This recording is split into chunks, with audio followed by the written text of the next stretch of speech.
Now let's talk more about Turkey, because it is blaming the Islamist terror group IS, Islamic State, for the deadly bomb attack on that peace rally in Ankara on Saturday. It says investigators are close to identifying one of the suicide bombers it believes were responsible. More funerals will be held today for the victims. Well, Turkish officials have raised the official death toll to 97, but the pro-Kurdish party that organised the peace rally puts it at much higher at 128.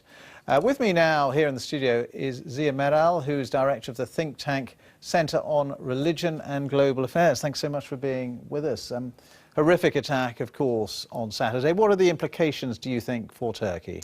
In so many different levels, this has been the most fatal terror attack in history of Turkey. So politically, obviously, in 19 days we have elections, even though the result is difficult to measure at this stage in terms of how much this attack will actually change it. The implications of it in terms of political polarization and different parties waving fingers at each other, and the social implications this creates is really important. Economically, it will have a long-term cost to Turkey. Obviously, tourism industry is already being impacted by the violence that we have seen over the summer in clashes between Turkish armed forces and PKK, as well as a wider perception of the Syria crisis and refugee crisis, etc. But also in terms of investments into the country as well too. We do see a lot more investors now asking the question of political stability and security in the country as a caution, which it didn't really have 2 years ago. And Turkey, such an important country, but it is in this, some people have said it's in a perfect storm, really. You've got this confrontation with the Kurds, but also the Syrian war, civil war,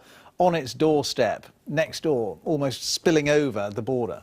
In fact, and on top of that, a genuine risk of ISIS-related groups launching attacks in Turkey, which was a main concern for the last 3 years for a lot of us as observers, but also even for the Turkish state, even though it did not necessarily rank higher in their threat perception. But you are absolutely right to point out that a lot of the tensions that we now see in Turkey relate back to developments in Syria, and it highlights once again how vulnerable Turkey is. Obviously, a political effort to pursue a peace process in Turkey with PKK and address the concerns of Kurdish citizens who have suffered tremendously over the last 100 years would be vital to establish long-term stability in Turkey, which will have impact on developments in Syria as well as in Iraq, as we see unrest in the Kurdistan regional government in Iraq over the last weekend too. It was inevitable for Turkey to bear the cost of developments in Syria, but now there's the legitimate questions of to what extent Turkish security forces, intelligence agencies have been prepared in regards to a threat that is raised by ISIS networks in the country. Do you think this was Islamic State, this attack on Saturday? It's highly plausible for various reasons. The 2 or 3 other incidences that happened over the last 6 months in Turkey had similar bearings to what happened over the weekend.